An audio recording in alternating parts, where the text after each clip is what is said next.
Hello ladies and gents. Thank you for tuning in to another wonderful episode of the Tri-City's most riveting and informative show. Live from the hills of the Appalachians, the McMac podcast, where your conservative libertarian hosts, Daniel McCrae and McMac, talk with you about some of today's most important issues and discuss how they affect you, the freedom-loving citizens of northeastern Tennessee. So, light your cigar, pour a glass of your favorite bourbon, kick up your feet, and get ready to dive right in. This is the McMac podcast. All right, guys. Today we have a special guest, Mr. Gary Wayne. You know, I've been kind of a little kid looking at his Christmas presents. I'm super excited to have him on. He has a book out, the Genesis 6 Conspiracy. And for those of you who are unaware of what that entails, it's going through the history of the Bible. It's going through a lot of stuff that Christians don't typically like to talk about. It makes them very uncomfortable talking about giants, angels, secret societies, where we're headed, where we've been. Daniel, you have anything to say? Gary, thanks for being on today, brother, man. I've done some studies, through Eschatology. We were talking earlier about some of the other people that do this, Rob Skiba, Michael Heiser, Steve Quayle, Tom Horn, and people as such, and I hold you in high regard as them. And so why don't you just tell us a little bit about yourself? Well, I like to call myself a Christian contrarian. And for people who may be not sure what that means is I tend not to accept anything or believe anything unless I can verify it myself. So if I can't find a source on it, I'm just not going to take somebody's word for it, or I'm not going to take somebody says it says this. I'm going to find out for myself. So I kind of approach almost everything that way. And I am just your sort of average kind of guy who I don't have a university education, but I have this strong sort of curiosity and this drive to find things out and connect the dots, because I just don't like to accept the superficial sort of statements on things. And so I want to go a little bit deeper. So I wrote this book while I was still working. I'm retired now, and it took me, probably over 25 years to get to the point where I could really start making a story out of it. And I thought I was going to write a short book. All I wanted to do originally was, and this is, kind of going off into a bit of a rabbit trail, but all I wanted to do, because I'm a real prophecy buff, and not only am I a prophecy buff, but I also am a mythology buff, and I'm a history buff. And so I wanted to write a short book to see whether or not I could get published. That's kind of how I got started on this. And I thought I would write, a book that would connect these really odd things that happen in Genesis 6 that's got, the sons of God and these giants and could I connect that to the Revelation? I knew I could from all the research that I'd done throughout the Bible. And so I wrote that fairly quickly, but then I thought, I have so much interest in these other subjects like mythology and stuff, and I knew there was parallels. And so I thought I would put that in. And when you start putting in the mythology, then you got to learn about the religions, because they're completely sort of wedded. And then you get into the religions, and then you find out there's mystery schools where the secret societies come from. So I went down rabbit holes for years. So by the time I ended up, getting to the point where I was going to publish, it was like, 30 years of work. So I get obsessed on things as well. That's kind of what sort of drives me, because it's one thing to, dig into the detail, but it's another thing to sort of stick with it and source it out. So that's kind of who I am. And I grew up in Canada, and I had a long career in the hardwood business. And I left when I put this book out, because I knew it was going to put the company in some positions where they probably didn't want to be in. And so that's kind of my story. I wrote this while I did a lot of traveling with the company, and I was gonna ask you, Gary. I wasn't gonna say this at all. I was like, no, don't say that. I was like, I was gonna ask if you're Canadian, just based on your accent, because we're from Tennessee, so we're Southeast United States. But you had never mentioned it, not that I'm aware of, in another podcast or interview that.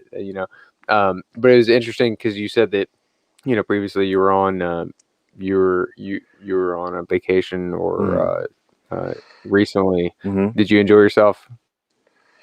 Yeah, I have a cabin up in the province of Saskatchewan, up in the north. So I don't know whether you ever saw that show Slapstick in the 70s or something, but there's this big First Nations individual that's kind of a goon hockey player, and he's from Mile 40, Saskatchewan.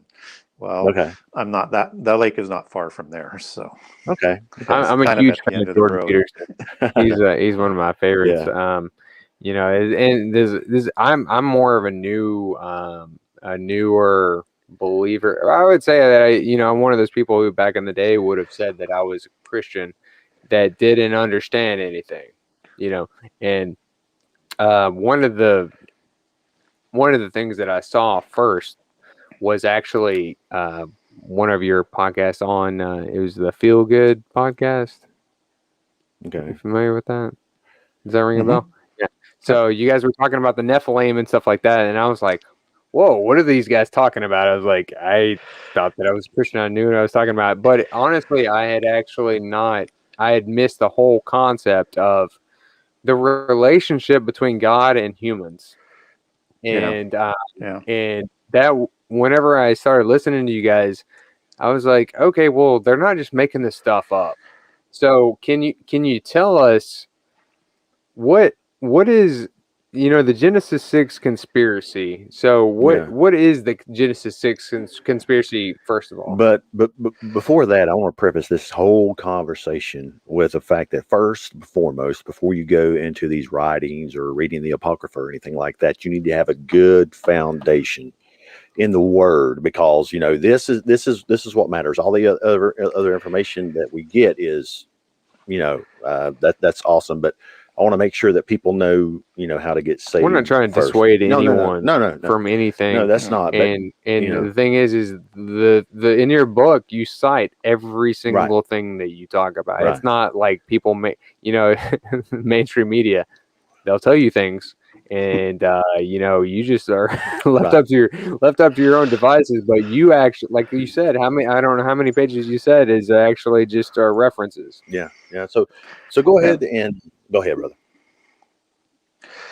Yeah, and I just to let people know, I don't use anonymous sources, so I'm not part of the fake news. So they're all listed there for people to check and verify. And so, when you look at Genesis 6, and when I was cataloging all the different prophecy streams in the Bible and writing it all down and putting in all these separate files, you get into this thing, Genesis 6, and I'm going, wait, what's that all about? And I just sort of over that. But the trouble is these giants and the giant tribes keep showing up after the flood, and there's not that sort of,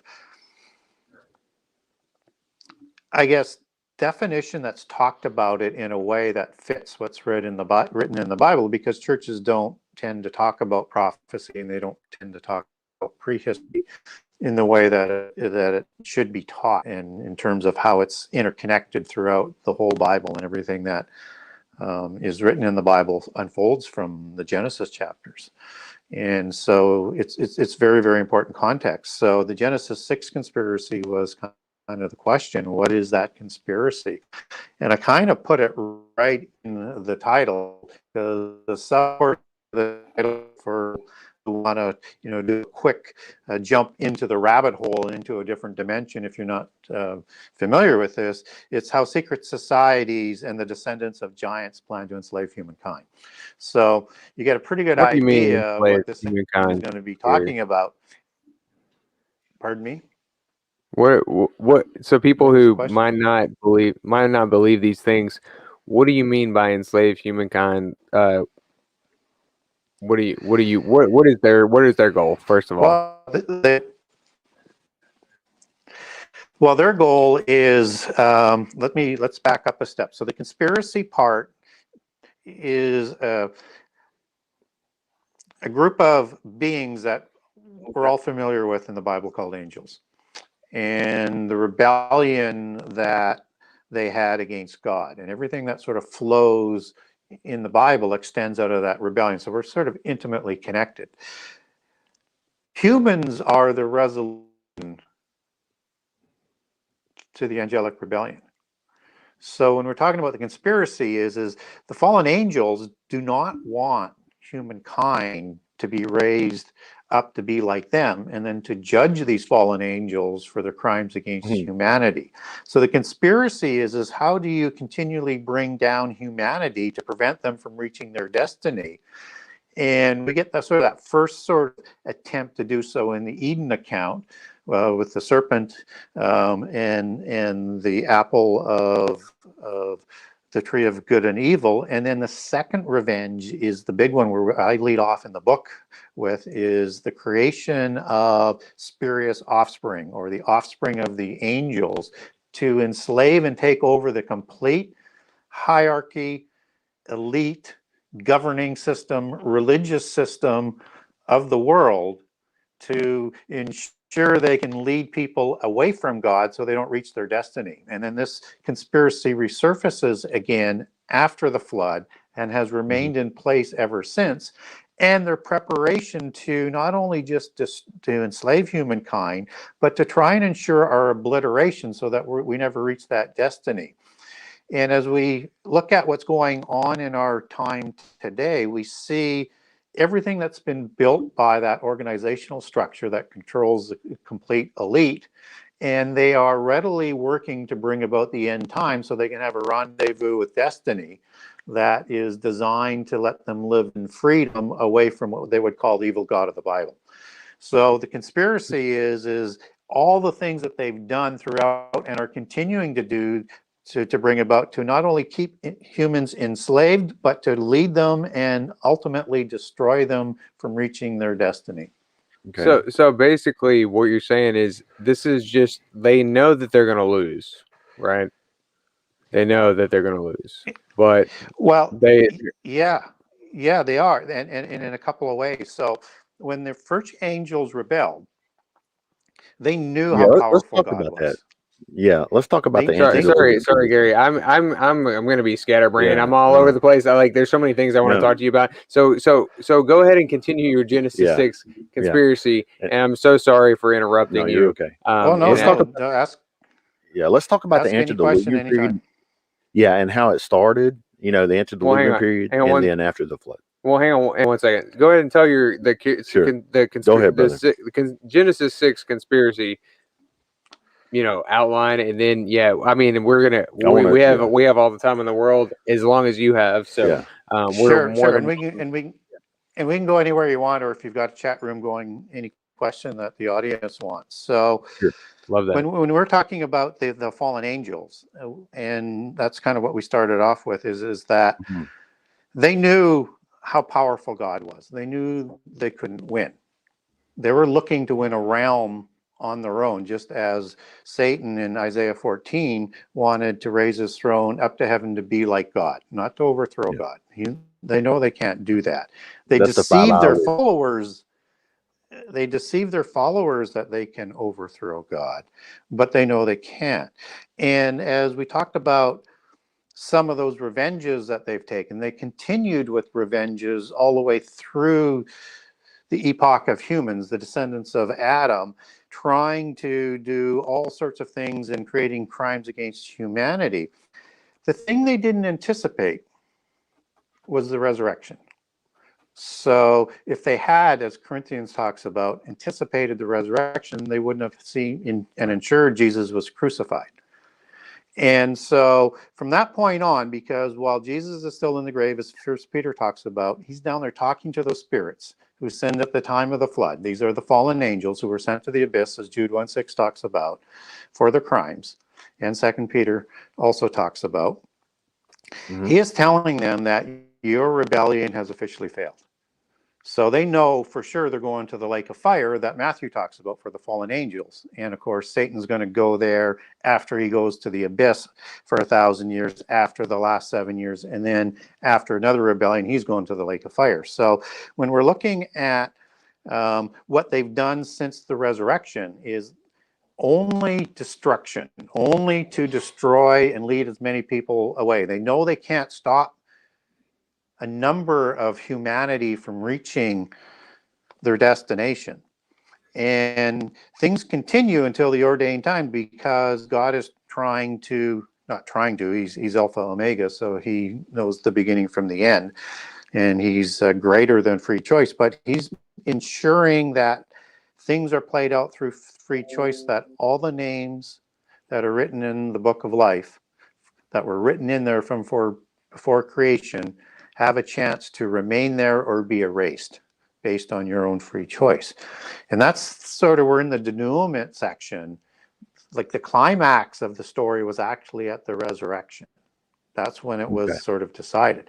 But that doesn't mean they're not deceiving their spurious forces, their illegitimate offspring who are in control today. So if we look at what happened in the antediluvian epoch, and then this happens again after Babel, you have the giants who are going to merge with the religion that I like to call Enochian mysticism, which comes from the 7 sacred sciences, which were learned from Adam, and this knowledge merges with the illicit knowledge from the fallen angels, and that merges to create this religion and this monarchy and a noble elite that enslaves humankind, and it's led into apocalypse, the first one by fire.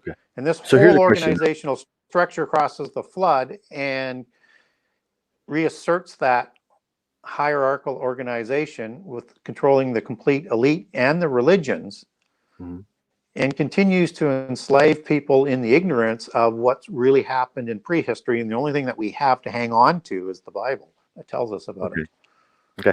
The question that I have is, you talked about Enochian. But I want people to understand that that's the son of Cain and not the son of Seth, correct? Right. And it's a very important detail. It's right. Most people very important detail. Yeah. So, and you're right. Most people don't know that. Right. So we're not talking about Enoch, the grandfather of Noah. No. We're talking about the son of Cain that went evil, so to speak. Correct. Yes. So if you understand Genesis, you understand there's Enoch, son of Cain, and that's 3rd generation, and then you have Enoch, son of Jared, and we're not talking about the Sethian line, but both wrote scripture. Right. Both were involved in religions. One's polytheist, one is monotheist, and Enoch, son of Cain, is one of the greatest patriarchs of the Masonic societies, because he creates the 7 sacred sciences that creates the knowledge cult. So once it merges with the illicit knowledge from heaven, they are going to create a religion, which are the mystery religions, which is a knowledge cult that is going to keep this knowledge secret from those who don't deserve, the mundane, as they would like to call us, or the average humans. It's only for the bloodlines and the elite who control that society, which are the cousins and the extended family of the Nephilim. If people are used to a King James Version Bible, if you're not familiar with the term Nephilim, that's the term in Genesis 6:4 that the sons of God went to the daughters of men to create giants. And giant goes back to the Hebrew word Nephil, and I am is the male plural. So, and I will and if you hear me use a term like Horim instead of Horite, or Anakim instead of Anakite, I am implying that I am term to that, just as you will have seraphim listed in the Bible, which are fiery serpent-faced angels that work before heaven, just as you have the Shemayim, the heavenly ones. So it's a term that's appropriate to the angels, and it's also appropriate to their offspring. Right. And so what you have are classes of angels like seraphim and cherubim and stuff like that. There are many classes. Yeah. Right. Yeah, and the watchers are that class that according to the book of First Enoch. And by the way, for people who aren't familiar with my work, I measure everything I learn outside the Bible against what's in the Bible. So I'm looking for consistencies, and I'm also looking, is there extra information that directionally follows? And watchers are classified in First Enoch as being those who are awake and watch around the throne. And that includes the archangels, it includes the cherubim, the seraphim, and an interesting term called the Ophanim, which are in Ezekiel 1 and Ezekiel 10, where you have the chariot or the throne of God as the imagery in the vision depicts. These are the ones in the wheels, and that's the Hebrew word Ophan as opposed to the Hebrew word Gigal, and the I am puts the Ophanim on it. So that's how one of the reasons why we know Enoch is based out of Hebrew, just one of many examples, and that it runs fairly consistent, like 99% consistent. We'll have perhaps a few corruptions in it that I've got a document on if people want what those corruptions are. But we get that and other examples that we know it was originated with a Hebrew manuscript, but we just don't have the original human manuscript. So that's who the Nephilim are. They're the offspring of the fallen ones, the Naphal or the Nephilim. So don't let people confuse you with Nephilim with is a Phal or with the Phil in terms of the spelling in English. So the Nephilim are the descendants of, I guess, what was it, according to Enoch, 200 Watcher class angels that came down.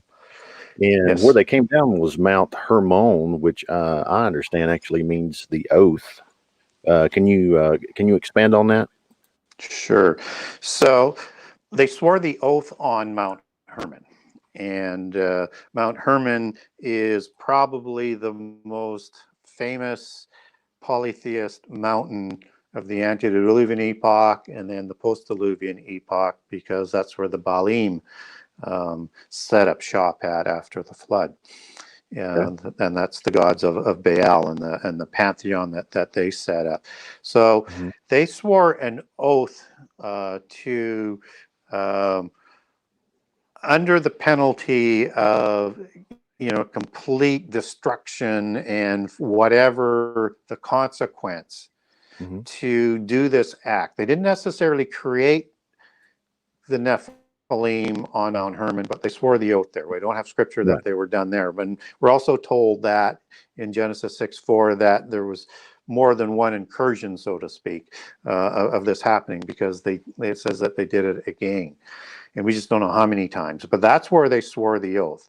And that is, a mountain that's going to be important as we get closer to the end time. And it's also called Mount Sion and a few other names. And Sion is not the same as Zion, two different Hebrew words that derives it.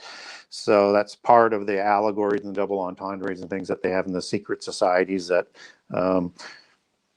I probably don't have time to explain because it's like a 2-hour explanation. You want, Gary. Hey, seriously, if you want to go online, we can do it because we're here for you. But continuing with Mount Hermon, this is the place where that conspiracy to create the giants begins.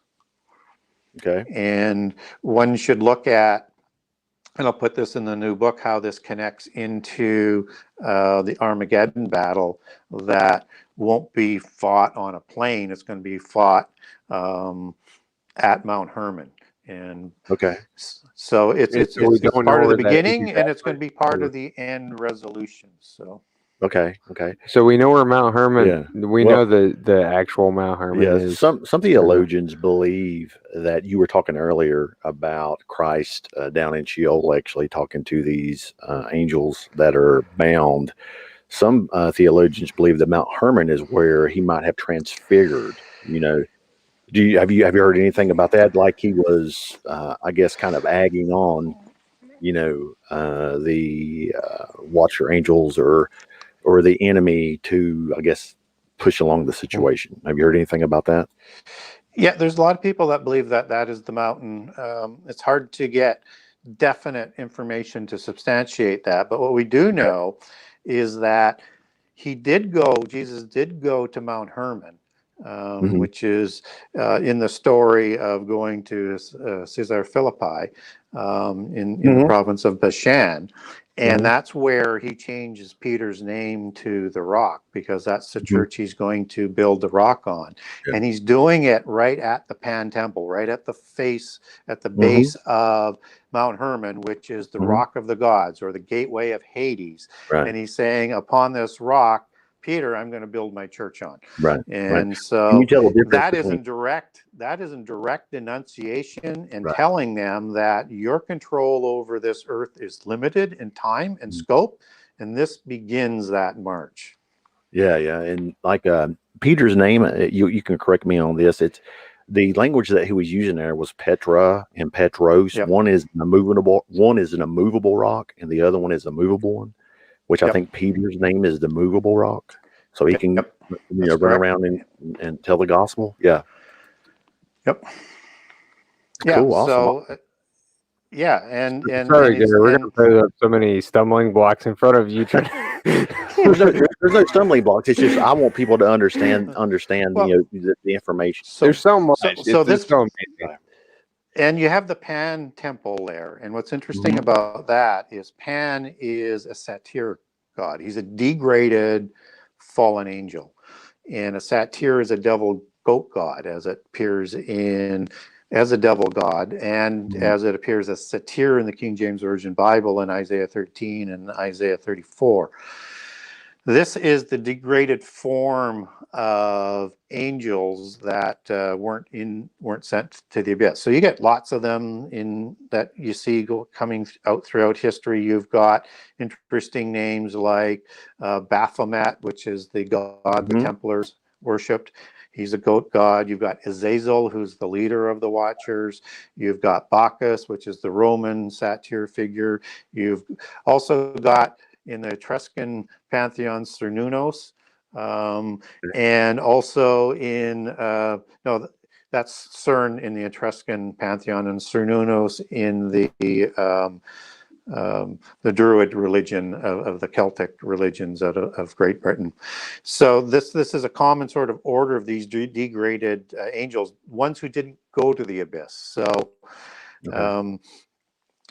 It's important to understand that, because if Azazel is a goat god, and he's one of the ones that went to the abyss, and so he's one of the sexually active ones, and that he is the leader of the fallen angels, as is described in Enoch, who I think is also Abaddon and Apollyon in Revelation 9.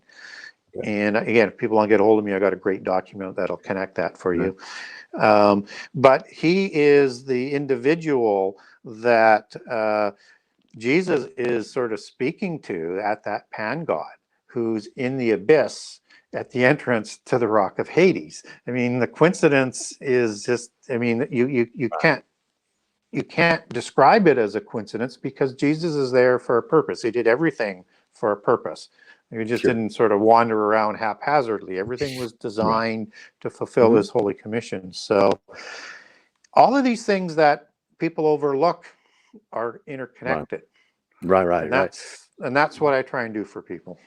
Right, and that's awesome. So what we got are fallen angels coming down to Mount Hermon, making an oath, taking wives for whom they wish, having offspring, which is... People don't like that. People, again, my big thing is that people they like to say that they believe the Bible, but they only believe certain parts of the Bible, right? And I tell people, whatever I've spoken about you is that, you're a skeptic, and you also believe that the Bible doesn't contradict itself. Right. So, people will take certain things. It's like, okay, so if you can believe that you have a soul that is something that you can't see, and you're being saved by a portion of God coming down to save you, and then sacrificing himself for your sins, you can't believe that there was giants. Well, the Bible is the most supernatural book ever written. Right. So that's one of the things I like about Michael Heiser. Go ahead. Yeah. The thing I like. Go ahead. Michael Hopkins, he says, I'm not going to save you from your Bible. That's his philosophy. And that's what I love, which is what you do also. So, Yeah. And again, I connect dots, and people say, well, how can spiritual beings like angels somehow procreate with humans, and in this case, females, to create this giant, and they're not just like a foot taller, these are monsters that they created.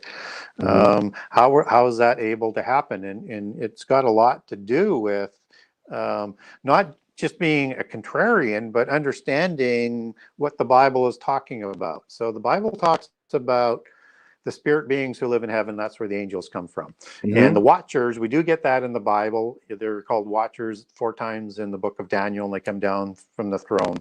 And they're giving the edicts of who can rule and who can't rule. So there's loyal angels and there's rebellious angels.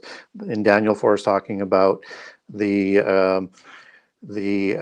loyal angels. But what's interesting about that word watcher there, it's the Hebrew word ayir, which is that suffix to satyr. So it's like a hairy watcher, is if you want to pull those two words together, which is kind of important to know. But we have a body, we have a soul, we have a spirit that comes from heaven. That's the 3 things that we're told that we have. And so when the angels left their habitation, that is that's the Greek word oiketerion. That means a dwelling place for their spirit. Just as Jesus has promised us a house in many mansions, that would be a dwelling place for your spirit in the future world. So they left that estate. Yeah, so we also get oiketerion used one other time in the Bible, and that's in 2 Corinthians 5, and that's the house in heaven, which is sort of matching up with the same allegory that Jesus is using about his many rooms in God's mansion. And so when the angels, as a spirit being, left the spirit world, they can enter into the physical world as a spirit. But what they can't do is they can't reproduce as a spirit.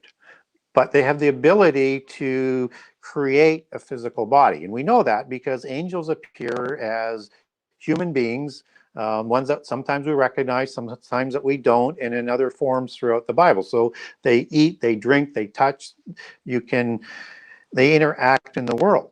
So angels can take this physical form, and that's important to understand. So when they take a physical form, they create a soul and a body, which is of the earth, and that becomes the dwelling place for the spirit, so that they can now interact in the world. So when they create that body to be the dwelling place for their spirit, their habitation, their oiketerion, that is going to require then that they're going to have DNA, and that's how the offspring is able to be produced, and beings that will look similar to them.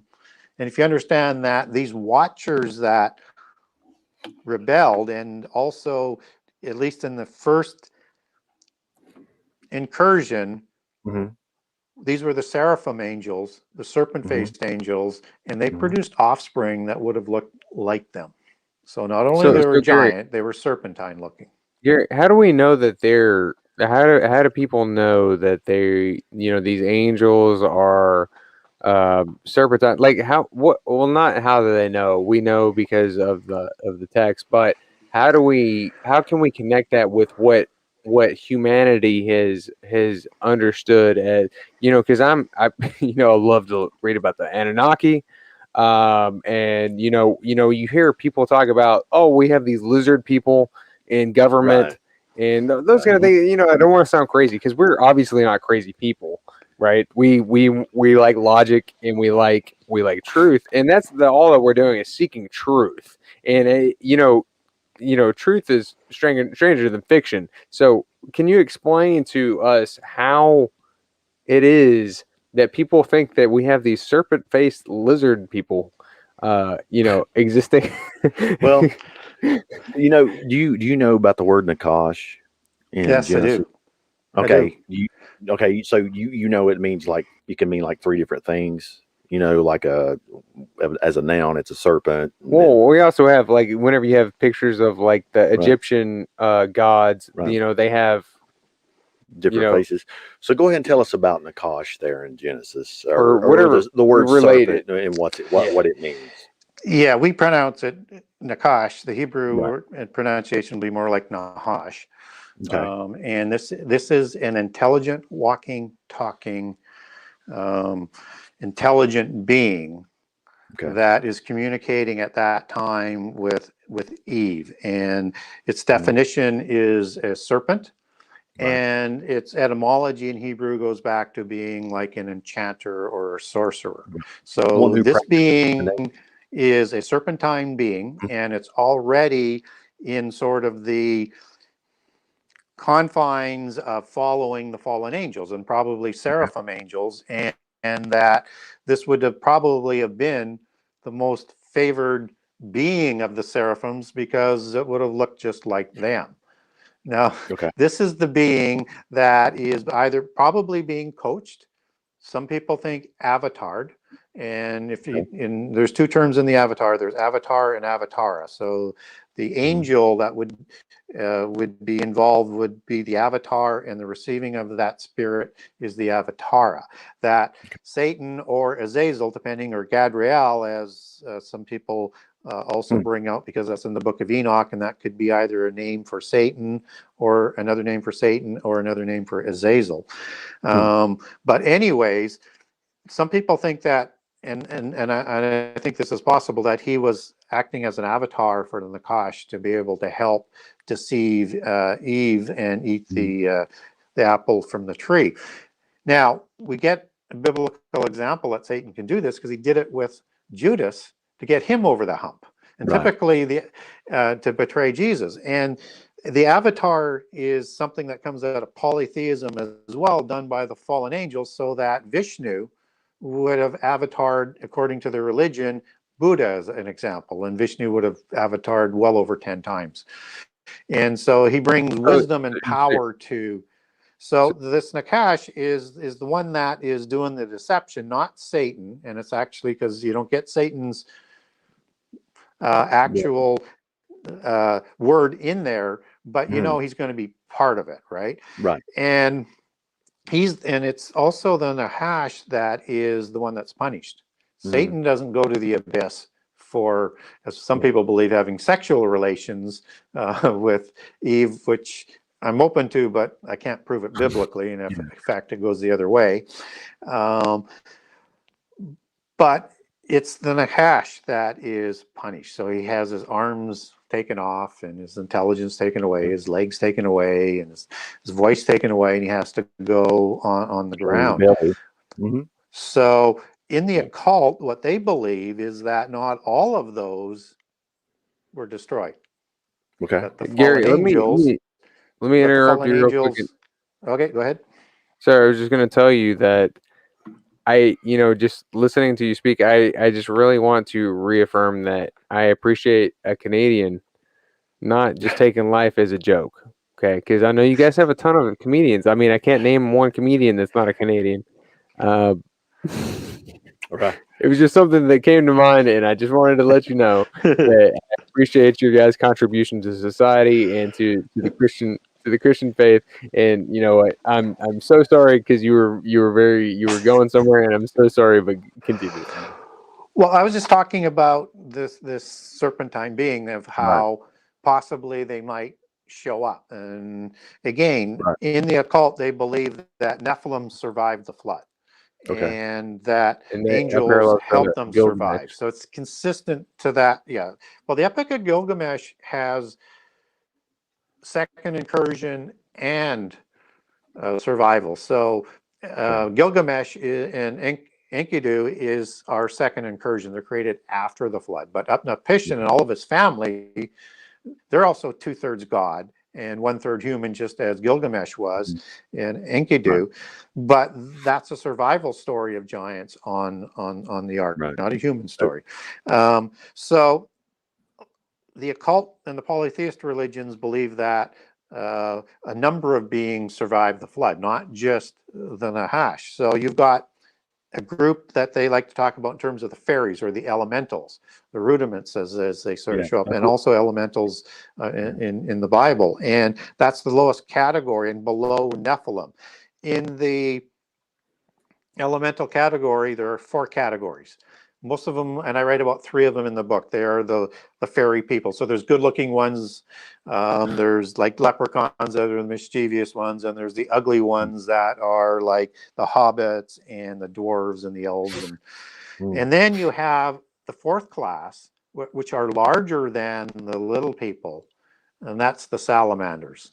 And again, so if you're looking where possibly some of these beings come from, and again, they're either recreated again after the flood, or somehow they survived the flood. But from the polytheist perspective, these were very advanced beings with very advanced technology. Just as you have aliens coming through portals, Right.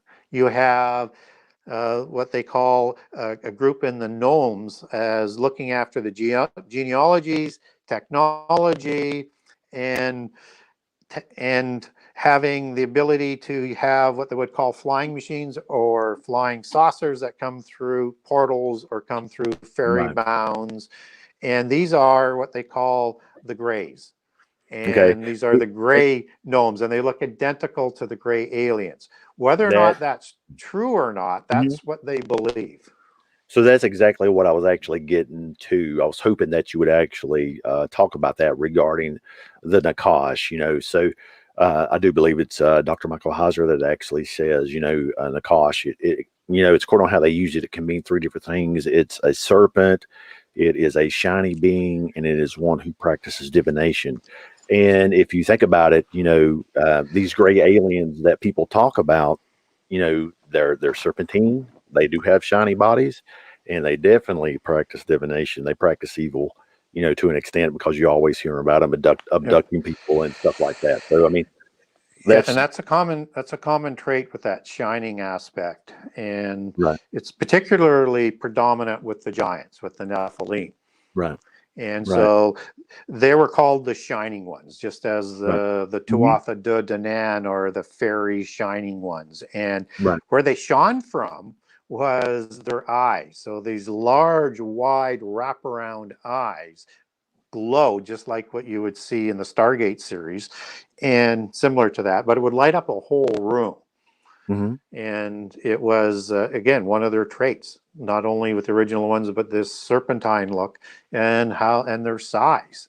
They were absolute monsters. So to recap the antediluvian period, so we had a group of angels come down, start mating with women, creating giants. All flesh was corrupted. Then you have Noah come along, right?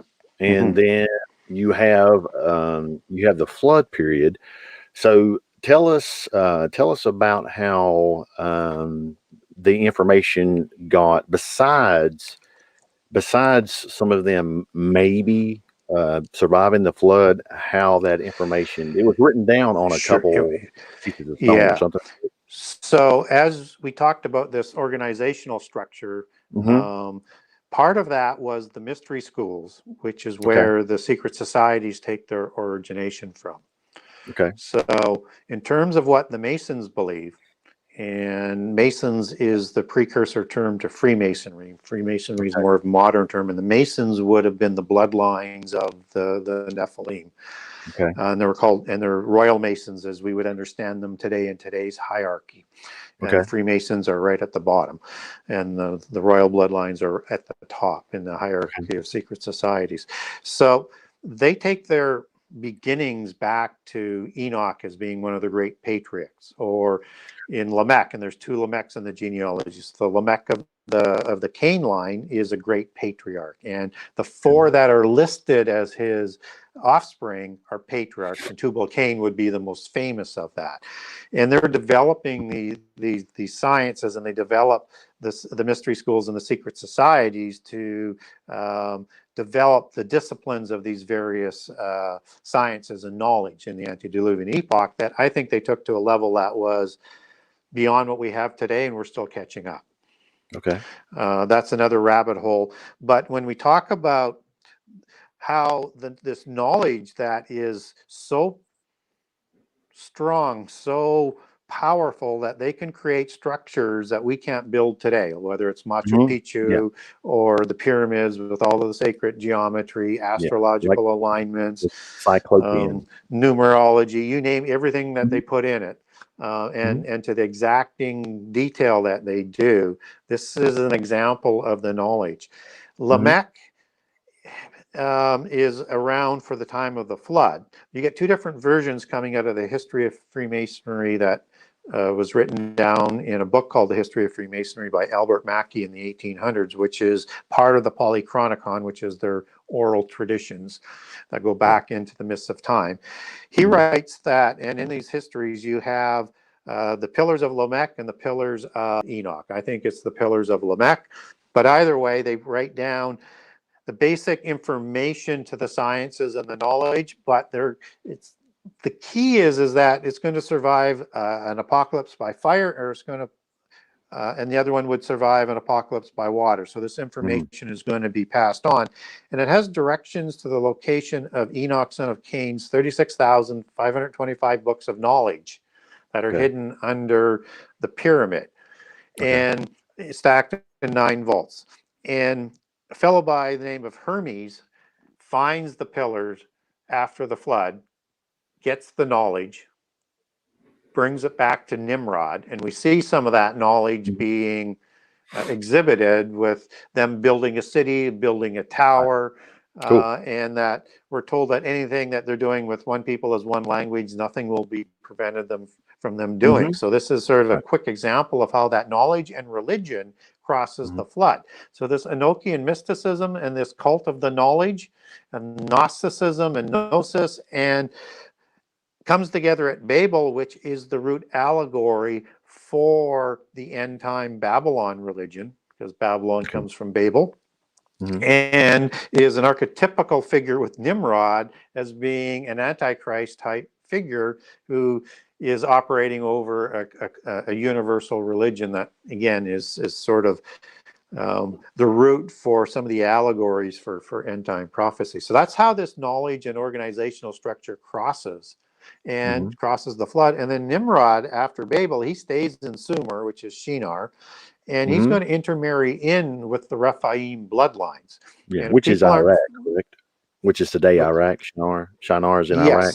Yes, southern Persia. And if people aren't familiar with Rephaim, it comes from the word giant in the King James Version Bible. So Nephilim is used 3 times. Once in Genesis 6:4, 2 times in Numbers 13:33, and where it says the Anakites were giants. Giant is the word Nephilim. Now that is the embellishment part of the evil report. That doesn't come up in the exacting report given by the spies before that, a few verses before, or in Deuteronomy 1, where Moses recaps that there were Anakim. The Anakim in Deuteronomy were giants.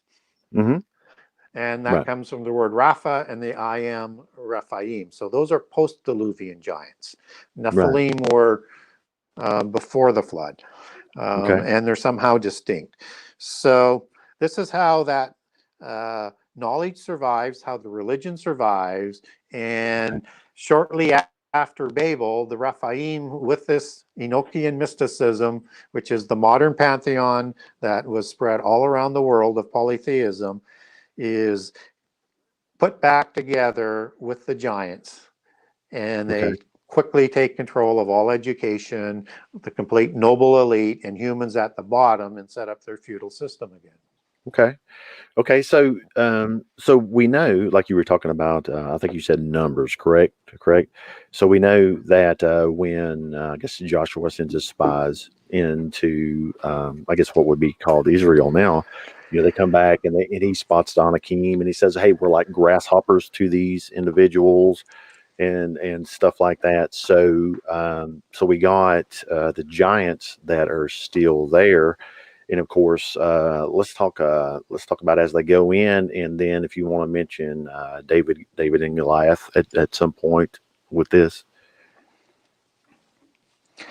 Yeah, so I mean, this is early on in the Exodus, and before they go to the wilderness, And Moses is going to send in, his spies, and they're going to go all through the land of the covenant, right? And then they're going to come back and they're going to give a report. So Okay. they give a report on 3 kings that are there: Ahiman, Sheshai, and Talmai, who are 3 kings of the Anakim. Okay. And they're also going to talk about people who are taller and mightier than they are, but not the Anakim. Okay. These are like the Amalekites, these are the Canaanites, these are the Amorites, and a couple other tribes that are listed in there that are living in the covenant land.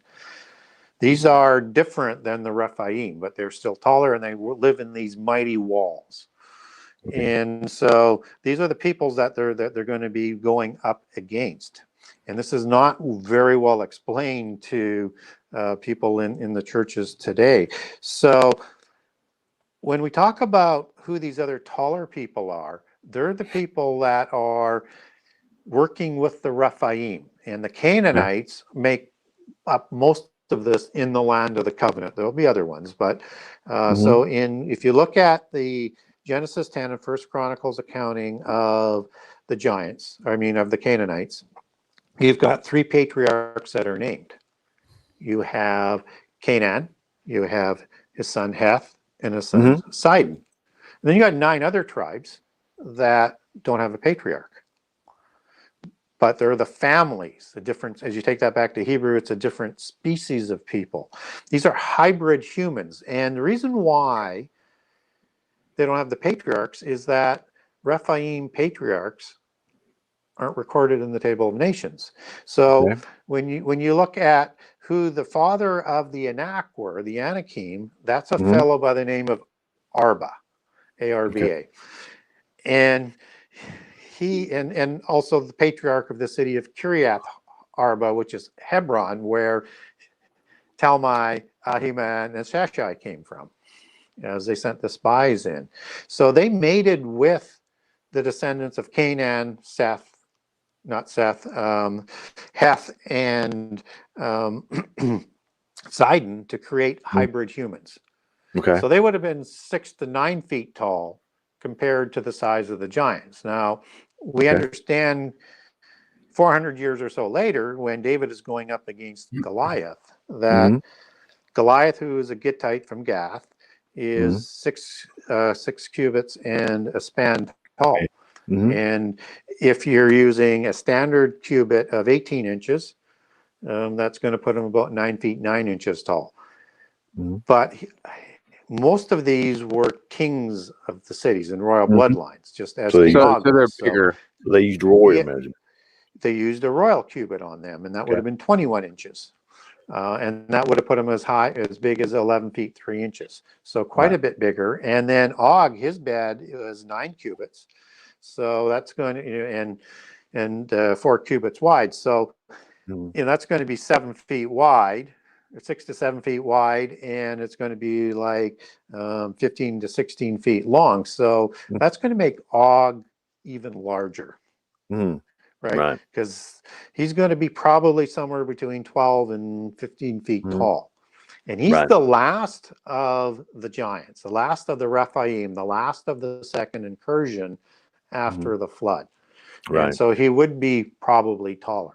And what you see is a bit of a shrinking down in size over time with the dilution. There are 2 things that I want to point out regarding this. One is that I've actually met a lady who didn't want to follow Christ or follow the Bible because she actually said, how could I follow a God that actually would go in and kill all the women and children and men and even the animals, which is what happened because, she didn't understand this whole aspect of the Nephilim and, genetic issues and stuff like that. And the second issue that I want to bring up is polydactylism. 6 fingers, 6 toes. I've actually met a lady here who was extremely tall for a woman, and she has 6 fingers and 6 toes. Well, she had 6 fingers. She has 6 toes, And of course, they had she had her extra finger cut off when she was. I've tried to argue born. with him that maybe that that's a genetic anomaly, but it's in the Bible. So if you could expand on that, on those two things, that would be good. So the first one is the typical polytheist and secular attack on the Exodus and the conquest of the land of the covenant. So if you understand that this was a land that was reserved for God, in the dividing up of the nations, as Deuteronomy 32 talks about, right? Even though He said Israel is my portion. Into the 70 nations, and which you also have 70 patriarchs coming out of the table of nations, as was the number of Adamites, patriarchs before the flood, and answering to the council of gods in Psalm 82 that overrule these nations. This portion was set out by God for himself to be gifted to the nation of hope, Israel, that he's going to create to resolve the fallen angel issue and rebellion through humankind through choice and produce the Messiah. So these giants, they settle in the covenant land before Israel is born, knowing by following their gods, and the gods after the flood would be the Baalim of that area of the Canaanites, son of El, which would have been a parent god from before the flood. Because he succeeds El, and there's no, they don't give a reason why El dies or disappears. Immortal beings can't. He's in the abyss. That's what happens. He's part of the first incursion. And so the Baalim take over after the flood, just as their equivalent would be Enki and Enlil in Sumeria, or Zeus and the Greece pantheon, or Osiris in the Egyptian pantheon. And so they know from their gods and the information and from the history that they received coming down through Nimrod and the seven sciences that this is the land for God. They invade that land in great numbers, and they defile the land, and they wait there in ambush to destroy Israel from the face of the earth, to prevent the Messiah from coming, part of one of the revenges. They are not going to leave that land. In fact, they are asked to leave all the way, and they will not leave. And they have defiled it sexually through polytheism, every type of abomination that you can imagine, because they did everything counter to the ways of God. And they were not going to leave, and they were vowed, just as in a blood oath, just as the angels were vowed to destroy humankind that was taken on Mount Hermon. They are going to try and destroy Israel from the face of the earth. And even the Amalekites, who are going to be associated with the Horim and the Amalekim, and understand that the Amalekim show up before the Amalekites are created through Timnah, a Horim, and Eliphaz, son of Esau. They're going to try and destroy Israel as they're escaping out of Egypt before they're ready, before they're trained, so that he can inherit the Messianic blessing, the birthright, and the blessings that Jacob took from Esau, because Eliphaz is the son of Esau. So they're vowed to take a blood oath to destroy Israel from the face of the earth as well. So there's nowhere that this single monotheist nation, as they come out of the wilderness, not before they go into the wilderness, because they were raised in polytheism. There's no way all these polytheist nations led by giants are going to permit Israel to survive, even though they're going to ask them to leave. And the war that is going on there is that if Israel doesn't destroy them and cleanse the land from these people, they're going to be destroyed.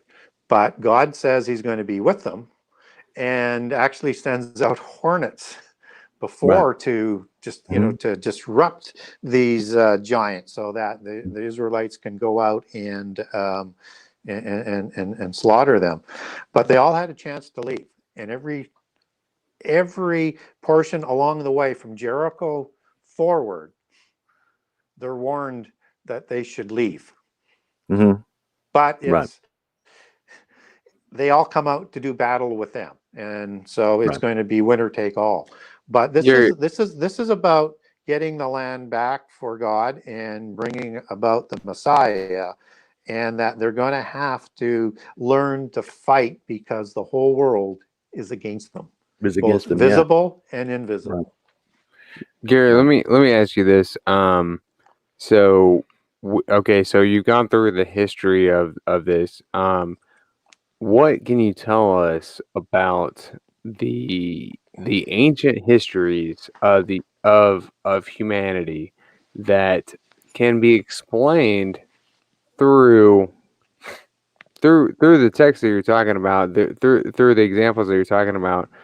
What misconceptions that we've had as humans? And I point to, like I said, I used the information that I found from you originally. I was like, man, I really never thought about this before.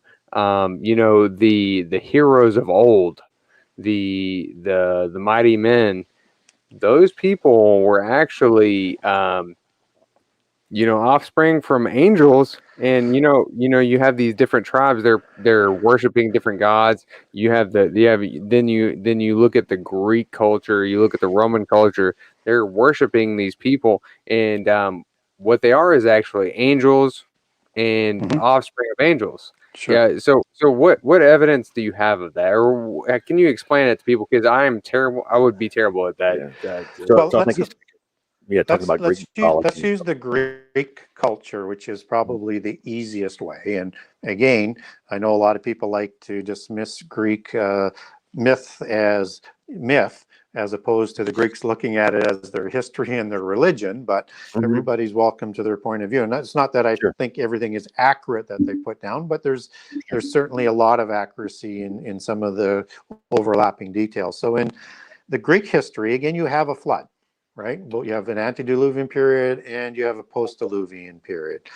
And you have these great heroes that are created by the giants. And heroes were offspring of the gods and a human female. And these were called demigods. And the definition of a demigod in its ancient understanding is offspring of a god and a human female. So now let's look at a story that everybody's familiar with called Atlantis. And Atlantis marries Clymene and creates, through that human female, 10 Nephilim kings to oversee the Atlantean Empire that's trying to conquer the world. And so you see the story that is repeated, that is the exact same story, only told through a polytheist lens as opposed to a monotheist lens, that is told in Genesis 6, 1 through 4.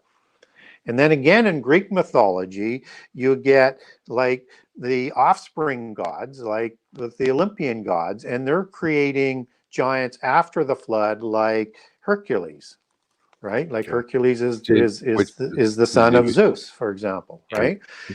And so you get the same story of a second incursion coming out of, just as we talked about Sumeria with the creation of Gilgamesh and Enkidu.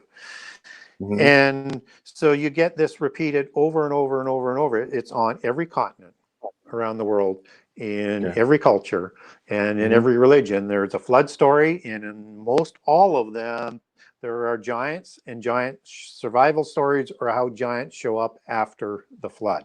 It's one of those consistent legacies to human history that's everywhere. Let me ask you this question real quick. Noah is asking, so do you think that, I think I know what your answer is. So do you think that there are descendants of all of them today? And speaking of the Nephilim, I've read your book, so I know that you do. Well, I think so, because and let's be very, very clear, it's not necessarily what we believe, but we need to understand what they believe. So the royal families of today, they keep their genealogies into the mists of time. And it goes back to specific Nephilim or Rephaim patriarchs and specific fallen angels. And the purity of that bloodline, or the ennoble or scioning of grafting in of another pure bloodline, which enhances that position, is where they fit in that bloodline cult. So what I like to tell people is it's not as important to understand. It's not as important to understand whether or not I believe it or not. It's what they believe and what they're doing with that belief that's important. And you're talking about specifically angelic bloodlines from initially the angels lying with the Son of Man, and then creating these beings that either may or may not have souls. Yes. So let me give you an example so that people don't think I'm just pulling this out of thin air. They think we're super crazy if they think that you're crazy with them, and they think we're insane. But go ahead. Go ahead. I think everybody knows who Prince Charles is. He's the one that is, if he lives long enough, is going to succeed Queen Elizabeth to the throne. You can Google this and you can bring it up. But he says he has his genealogies, because they take, as I said, they keep them to go back into the far nether reaches of time. He has a bloodline that goes back to Vlad the Impaler, who was, the character Dracula was based on. And Vlad the Impaler was a red-haired, hazel-eyed, pale-skinned individual who couldn't really come out during the daytime because there was an allergy or an affliction to the sun, and was a bit of a night person. And he's the one who's the blood drinking aspect of vampires are based on. And Dracula with A means sun, and Dracul goes back to the word dragon or seraphim angel. And so now you have this Vlad the Impaler, who takes his genealogies back to Scythia and the Tuatha de Danann, and back to an angel called Tamil. They keep all of this as part of their records. Okay, so I mean, but that would, could explain why, you would have, I guess, the brothers and sisters, keeping it in the family, so to say, so they could keep the bloodline pure. That would be why they're doing that. Yeah. Okay. So if you look at World War I, that was a family fight. Mm-hmm. So you have the bloodlines of the Tsars, who were cousins with the bloodlines of the Windsors, who were cousins with the bloodlines of the Kaisers, who were blood cousins of the Habsburgs. The whole European dynasty was fully interbred, and that goes right back to what they did after the flood. So whether or not it was the pharaohs out of Egypt, they would intermarry, and then they would bring in relative bloodlines of the Mitanni dynasty or the Kassite dynasty or the Malachite dynasty to interbreed with, because they all had pure bloodlines, and they did that. The trouble, though, is if you don't bring in outside blood, you start to develop diseases, like you get Habsburg jaw, for example, or hemophiliac disease, and all sorts of different diseases. So, and that's where some of the dilution starts to come in over the generations, is that they're going to need, injections of blood that come outside the immediate family. And I think that's why you see a dilution in their size over time, and you see a dilution in their serpentine looks. And if people say, well, how do you know they were serpentine, other than all of the kings were depicted as serpents, called serpents, and same with their gods were called serpents. And it doesn't matter whether you're talking about the gods as the Nagas, or the feathered serpent, or the plumed serpent, or the dragon creator gods, or the serpent gods of Sumeru, Uzmazgal, and on and on and on and on. They're all depicted as serpents, and the kings were also depicted as serpents. You roll forward to the time of Akhenaten, which is going to be, from a biblical chronology, about 1,000 years after the flood, more if you're using a secular chronology, and Google his picture. You're going to see somebody who still has that serpentine look, and he was considered a dragon bloodline, a pure dragon bloodline. And why is that Armana dynasty so famous? I'm going to look him up here real quick here. What was his name? Akhenaten. Akhenaten, and he had a long protruding chin, high cheekbones. He had these large wraparound eyes, these thin lips, and this elongated skull.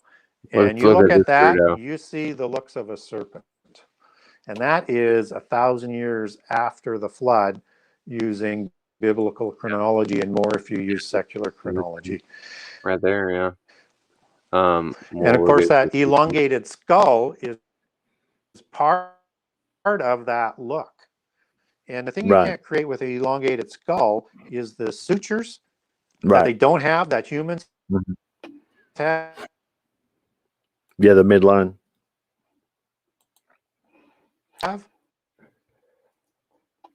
Okay, so can you hear us?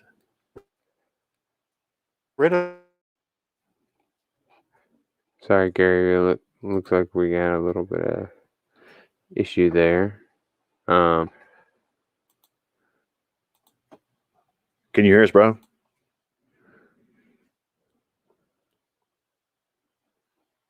Okay.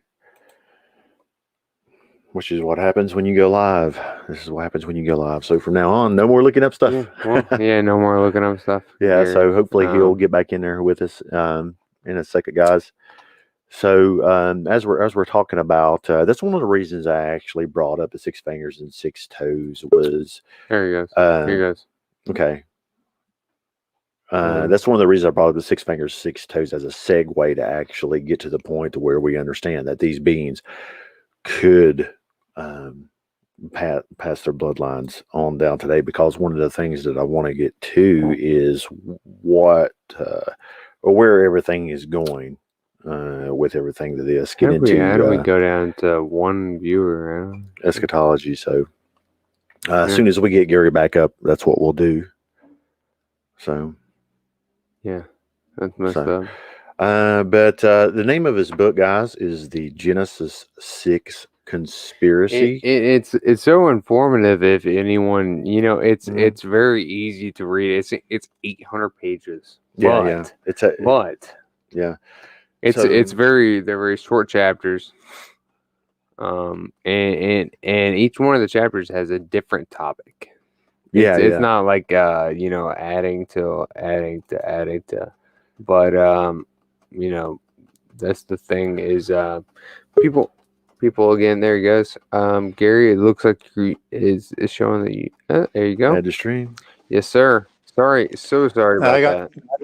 That's okay. Yeah, that's true. It's probably again. That's what I was saying. I was like, I don't trust StreamYard. Yeah, StreamYard seems to be Yeah.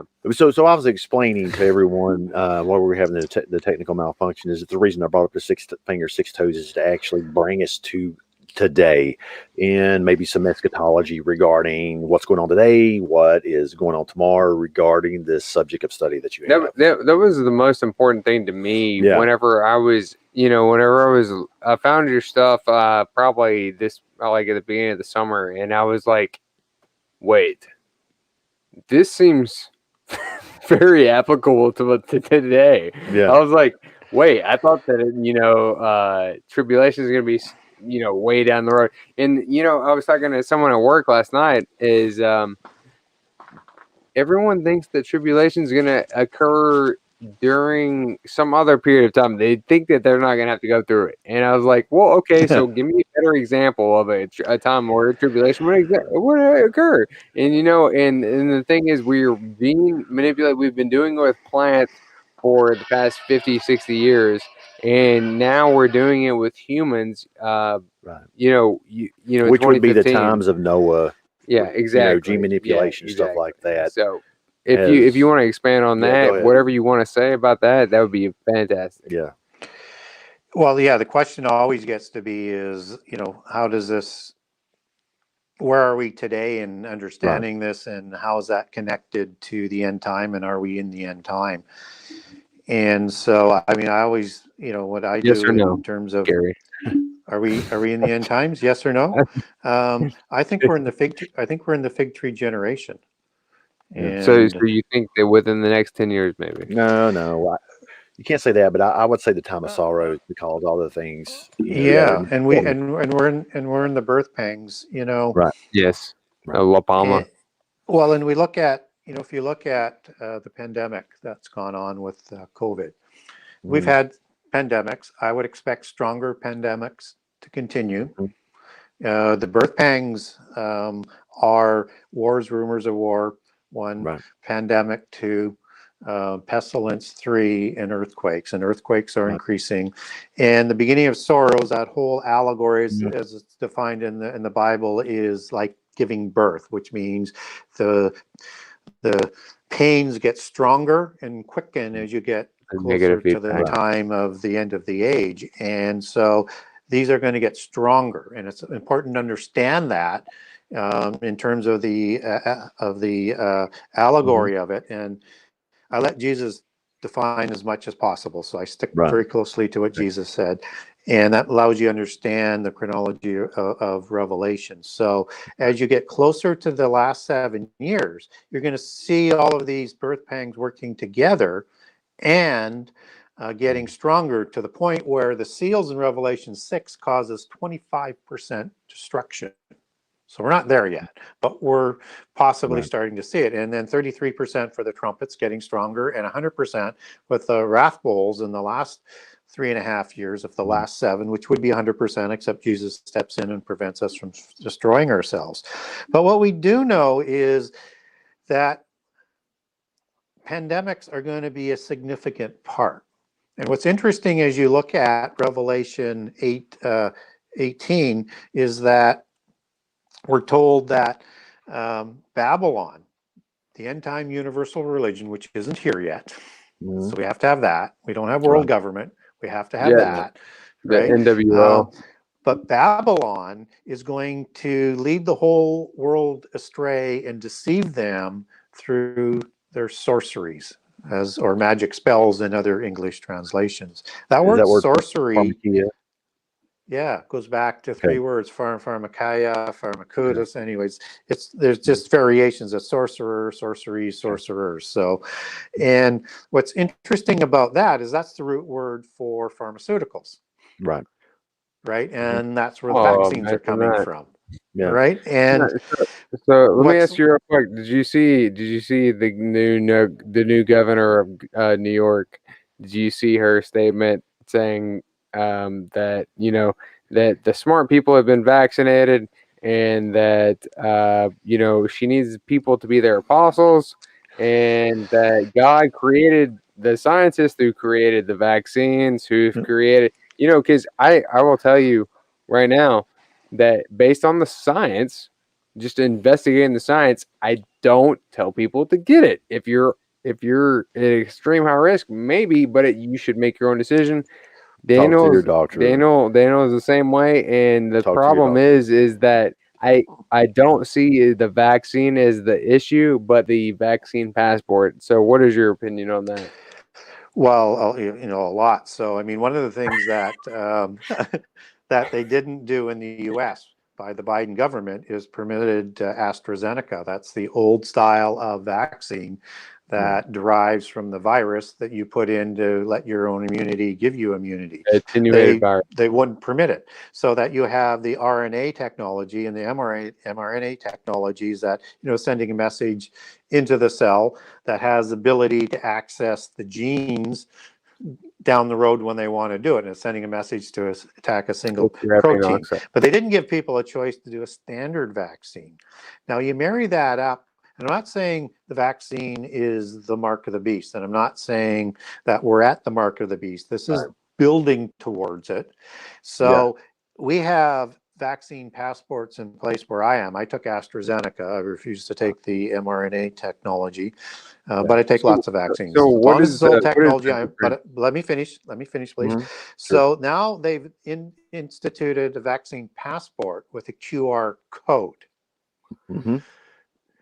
which is not the mark of the beast, but we're starting to enter into a marriage of the mark and the vaccines at a very low level of technology, and I call it sort of the entrance of the age of the mark, but it's not the mark of the beast at this Right. point in time.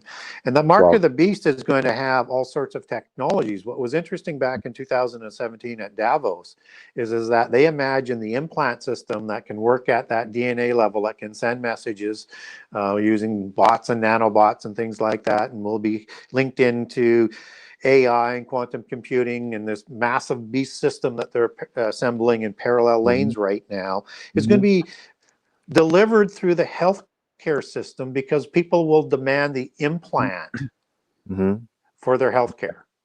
Yeah. Which where the vaccines will be delivered through messaging. Yeah, this is just my opinion, but I'm sure you know the China social credit score system. You know, I think Australian also. I think it would be a system like that, aligned with an electronic currency or something to that aspect, to where you know as well as I do, if you don't have physical currency on you, you can't buy or sell. So if they control it electronically, this is just my opinion, but most people don't even know about the China social credit score, Let alone Australian one. Yep. All base levels. I mean, we're a ways away from this whole thing coming together, but we can see it coming together. So, vaccine, as you take that back to pharmaceutical, and understand that before I give you what the occult meaning is of it and what it's defined in as well in the Bible, as you take that back to Greek. When you look at the secret societies, they formed through the Rosicrucians and the Freemasons with a charter in 1662 from a Stuart king, the Royal Society. And that's the modern start to science and education outside the church as we know it today, that all science and education still reports to in the West. And they called themselves the Rosicrucians, which are higher up than the Freemasons, but they called themselves at that time the last of the sorcerers and the first of the scientists. And the root meaning to pharmakeia and all of the words that are related to it is a magic charm and a spell. And this is the Baconian language that has been inserted into to write the King James Version Bible by all Freemasons and Rosicrucians and the elite who did all of the writing, whether they're inside or outside the church. Okay, so speaking of the Masons, can you tell us about Albert Pike, the head of the Scottish Rite Freemasons? And he said, "I'd love to." Yeah. So, I mean, I've read a little bit about this guy, and supposedly he's predicted all 3 world wars and who was going to fight them. Let me preface that with if the theories are correct, and the United States has such an entrenched masonry, like I don't understand how we could come out of that and fix everything if that's the foundation.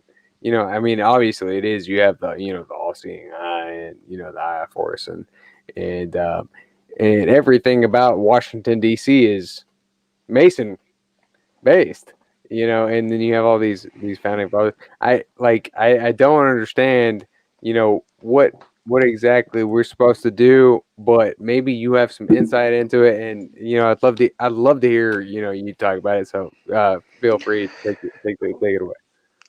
Well, Masonic history is intertwined into American history, and Albert Pike, he's probably 2 of the most famous Freemasons of the 1800s, along with Albert Mackey.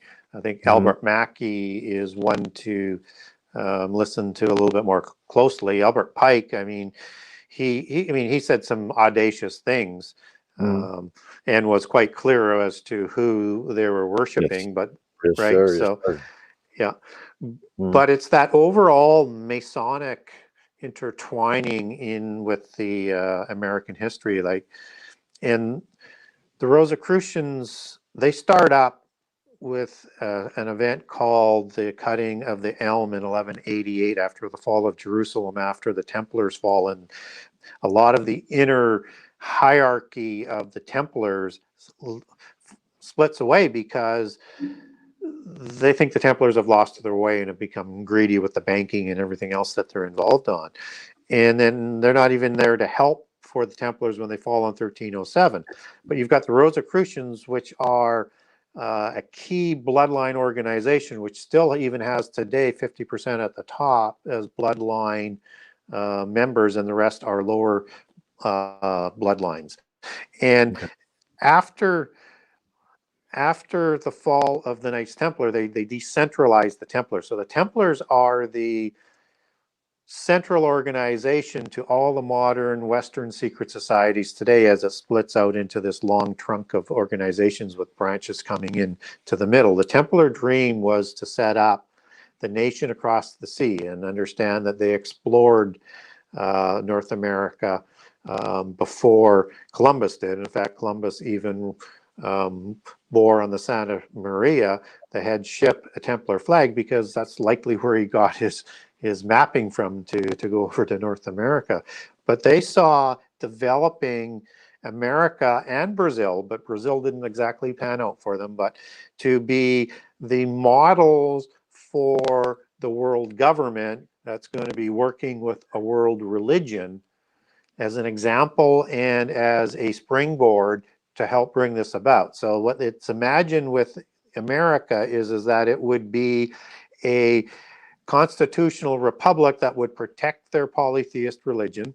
And when they needed it to be used to discriminate and persecute Christians, and to be set up as individual states with one central government. So individual country-like states with one central government. And then that's what they imagine the whole world will be, but only split into 10, which they would call the New Atlantis, which is, of course, coincidental to the same number as the helm of world government and the golden age of Atlantis that we talked about earlier in the show of 10 Nephilim kings, just as you've got Daniel 2, Daniel 7, Daniel 17 talking about these 10 kings or these 10 horns or these 10 toes of the end time.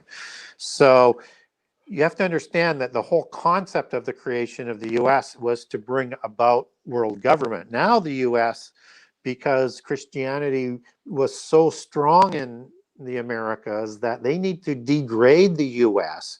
so that they can have a formation that is not going to be run by one superpower.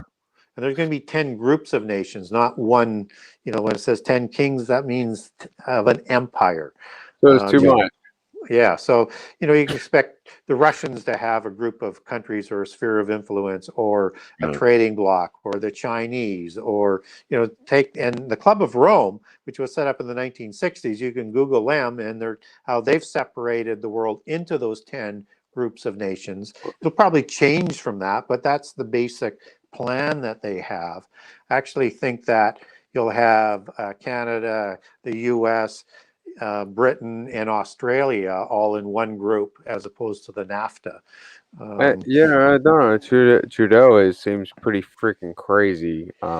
He seems like he's completely out of his mind. You know, United States. I don't know what you pay attention to as far as like conspiracy theories. Right. I mean, your book is called Conspiracy, but so if you look at Alex Jones, I know people will take it as they will, but the thing is it seems to me that they are pushing. They, as in the global powers, like you've got you know, Klaus Schwab and Bill Gates, pushing the world governments and the people to violent revolution as opposed to peaceful revolution, to an attempt to remove weaponry from the people so that they can then institute a one world government, the New World Order, the Agenda 2030. Is there anything that you have this, that you can relate to? So right now, I mean, you're talking about the demoralization of America and the Western societies as a whole to actually bring this in, correct? Correct. this is all preparation. They'd like to bring it on sooner if they could, Right. but there's obviously been pushback and setbacks. And yeah, and you're mentioning about Mr. Trudeau, and he's actually descends from his father, who was prime minister, who married Margaret Sinclair, who comes from the Sinclair bloodline, who created Freemasonry after the fall of the Templars in Scotland. None of that's coincidence. Right. They Right. are It's preparing. funny. They are preparing for the end time, and they're going to need catastrophes to bring Mhm. it about. And so they need to create anarchism everywhere to bring it about.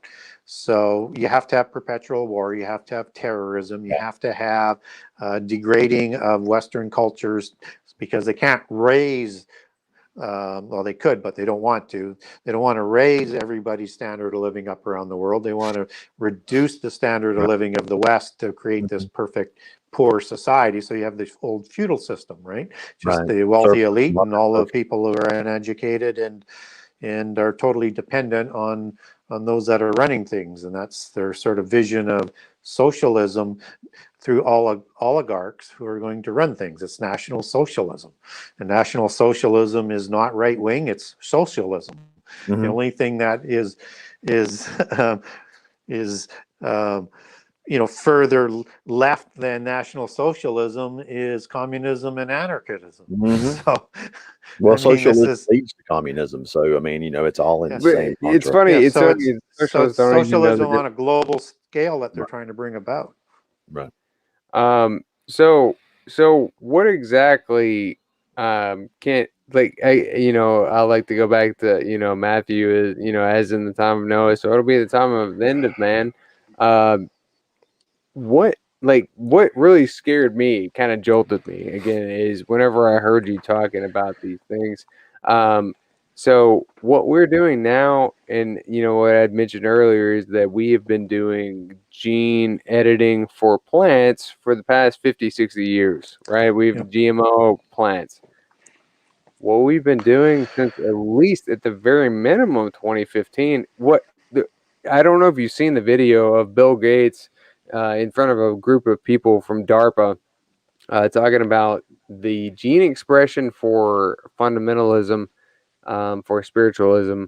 He was saying that we can deactivate this gene, deactivate this part of your brain that is associated with people who have a spiritual connection with God. Yep. And we can deactivate that part of your brain based on a respiratory virus similar to RSV. We can drop it in the Middle East, and that was in 2005. And that video was a hidden video that someone had videotaped Bill Gates, who is a computer scientist, pitching this idea. Who he also said in the video that he had already submitted a proposal for this project, which would remove this part of people's cognition. Yeah. You heard anything about Well, that? we're talking about a level of technology that the Mhm. antediluvians or the people before the flood had, and I'll back up into how we can assess that.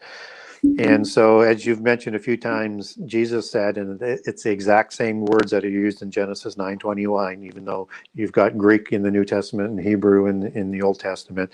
He says it's going to be like the days of Noah, but it's more Mhm. than just violence and not expecting the apocalypse and also being godless. It's all the things that happened in the days of Noah that were 600 years before the flood and 350 years after the flood. If we look before the flood, you have a situation as it's talked about in Genesis 6 and Genesis 7, and understand that the giant story is the preamble to the flood story. So it's intimately connected. There's nothing to separate it. Right. And that by that time, by the days of Noah, you have the whole world that has become corrupt. Mm-hmm. The You whole said all world. flesh was corrupted. Yep. Yes. And that's the Hebrew word shakath. Mm-hmm. And that means decayed, destroyed, ruined. Mhm. Words like that.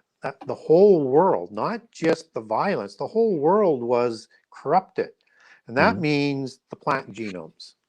That means the DNA of the animals and the DNA of most of the humans, so that only the beings that God permits to go on the ark, the 8 humans, and 8. That's what First Peter talks about. yeah, Just sorry. I'm just reading. yeah, Just yeah, reading First Peter for chapter 4 yeah, is in all Right. 8 yeah, 8 souls. Yeah. yeah. Sorry. Go ahead. And the pairs of clean and unclean animals, 7 pairs of the clean animals, they are called to the ark, which makes sense logically, both because how are you going to get the right representatives of all the species are all rounded up, so they're called by God, but called because they're not corrupted. Their DNA hasn't been corrupted. And if we look at polytheism and these things that they created before the flood, I mean, they created all sorts of hybrid type of beings and DNA manipulated beings, and probably the most famous one as it relates today would be the chimera. Where you have all sorts of different things where there's obviously DNA manipulation that's probably going on. We're just starting to get into that level of technology that was implemented that brought on the flood. Which is really funny that you mentioned the chimera, because I mean it's something that we might not necessarily mention, but in May of this year, the U.S. Senate actually shot down a bill that would have banned and also penalized people who you put animal DNA with human DNA. Chimeric experimentation would be a 10-year penalty or 10-year prison sentence, $1 million penalty. Right.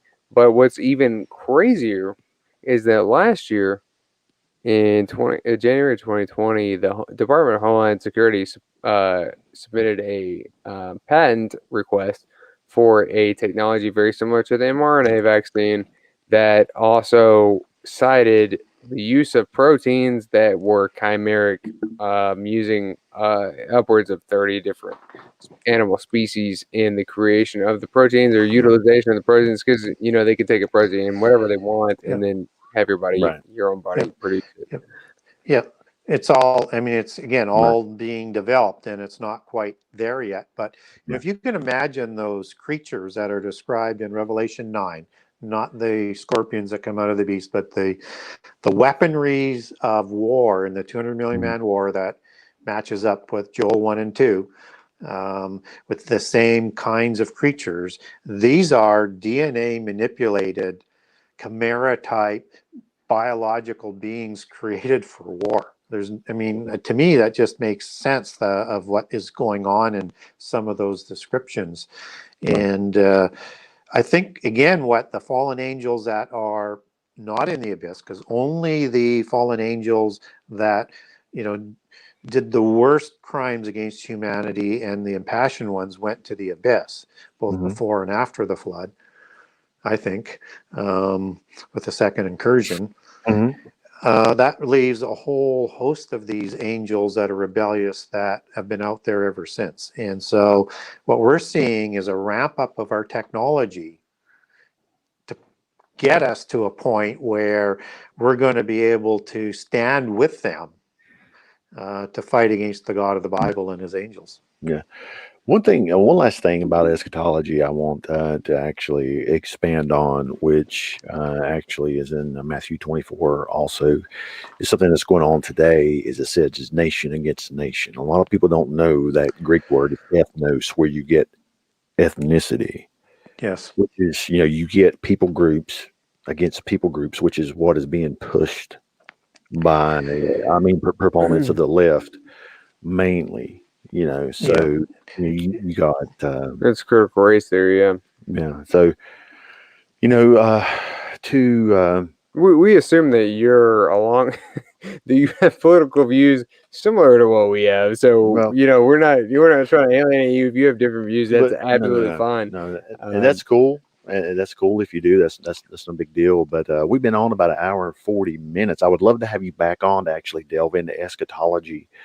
Maybe talk about the beast and the beast system and everything else. But if at that point, that if you're in Canada right now, that that you guys even have internet access, because if we're following Australia's lead, I'm so surprised that my friend in Australia, she even has internet access based on the fact that you can't even be outside in your yard for more than an hour, and you have to wear your mask, and you also have to have your vaccine passport to even order food or drink at your place at your home. And of course they'll fire you for any other reason. Again, I have asked people this. I was like, hey, so if you think that the mark of the beast, if you believe in the Bible, so let's look at Revelation.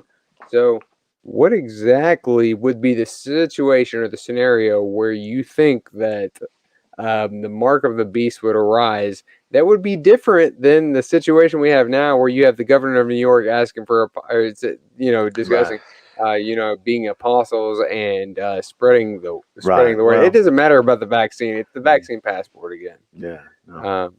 That's cool, but that's some of the things I'd like to delve in later on, man.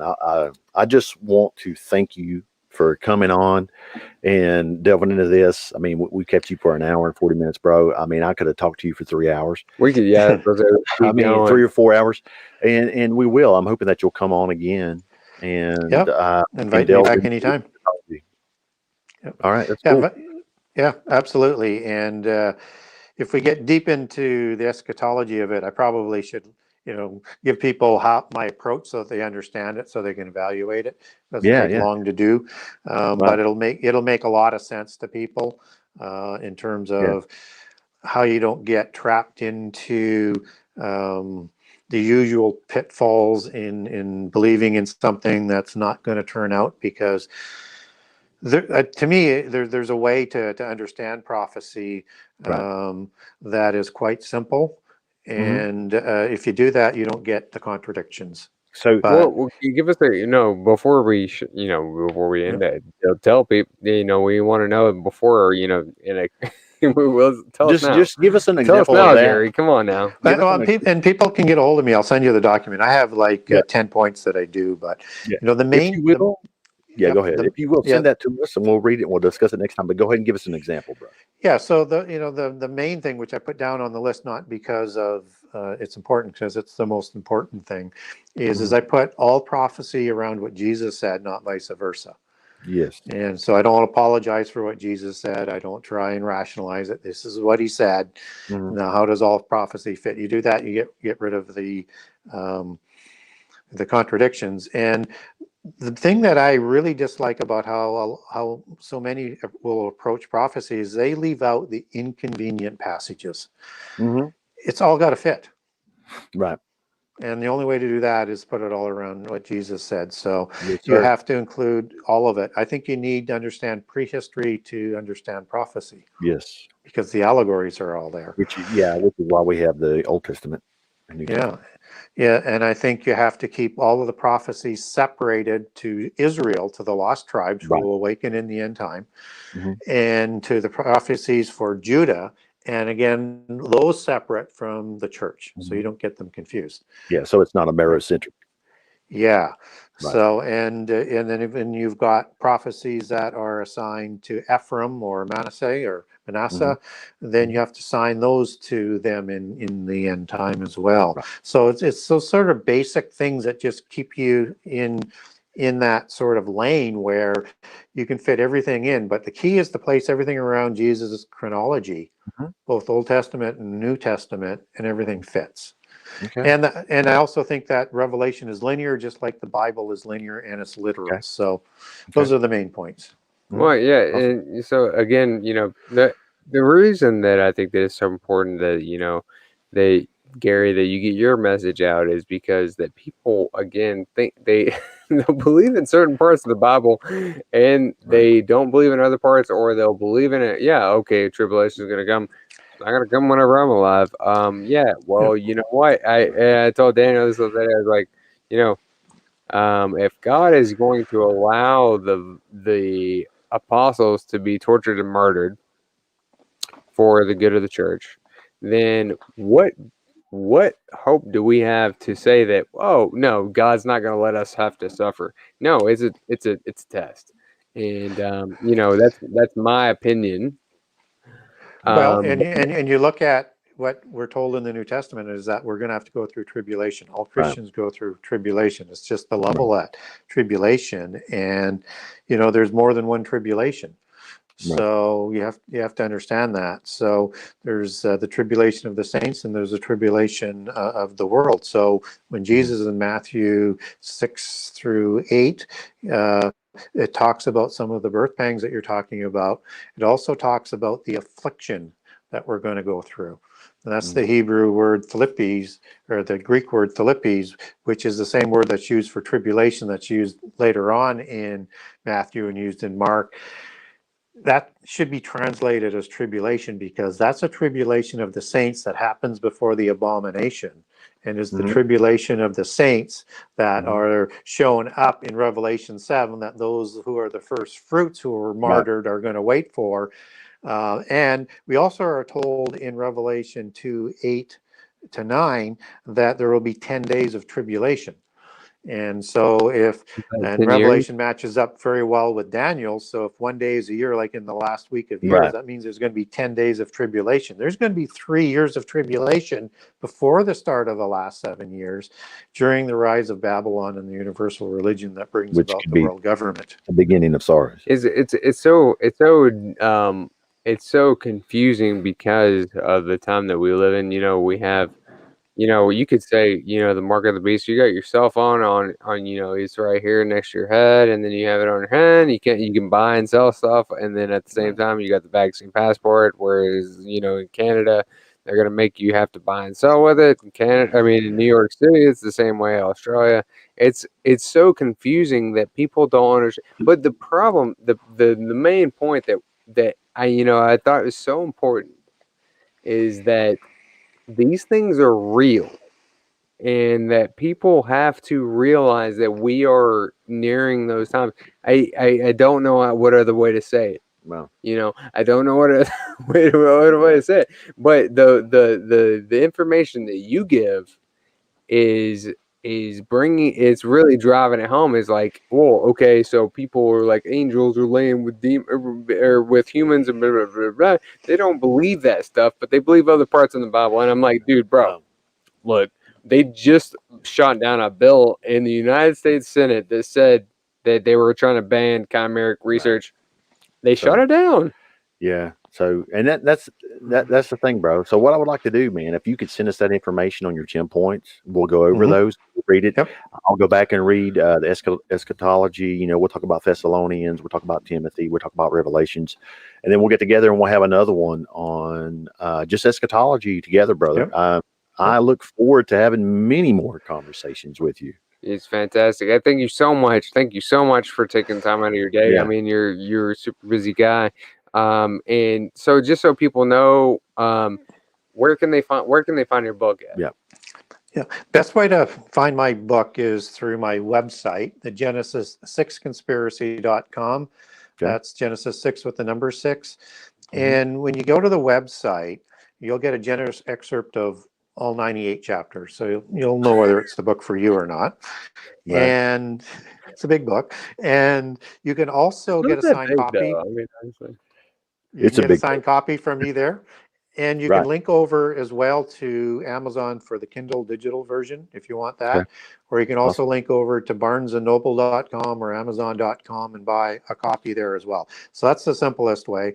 You can also get a hold of the book through most online bookstores. It's distributed by Bookmasters out of Pennsylvania. So if you wanted to support your local store, you could purchase a copy through there. They may have to order it in, but they can get it in through Bookmasters. Okay. And if you wanted some information on maybe on some of the things I might have talked about today, or how do we know they're the sons of God or angels or stuff like that, I've got lots of documents I offer at no charge to people. So if there was a topic that I was talking about or something that you just want some information on, get a hold of me. If I've got a document on it, I will send it to you. If I don't, I'll try and answer your question just on the email. Awesome. That's one thing that I was like super impressed with is like whenever I was listening to your podcast initially, is I mean, you, like you said, that you there's been several times in the past 20 years that you didn't want to. I mean, some of you're like, oh, this is really tough. I don't want to do this anymore. And then God brought you to it. And people are so shut off to that today. Right. They just don't want to listen. They want to be lazy and whatever else. But and it's also not just the information about the Bible, and not just information about the antediluvian or the angels, blah blah blah. It's got some crazy in-depth stuff about the freaking secret societies, and that's one thing that I want to So it's like, whoa. Yeah, we'll get into that with eschatology next time, brother. I would love to have a show just about the secret societies, because I mean it's you know more than we do. So all right, brother. I appreciate you, man. Yeah. So well, thank you. At any point, we'll go ahead and end it here, and then I really thank you for your time. I really appreciate you taking the time to do this. Yes, I know we've been planning this for a month, so if there's anything that you have for us, you need for us, brother, you let us know, man. Yeah, we look forward to seeing you. Okay, I will. absolutely.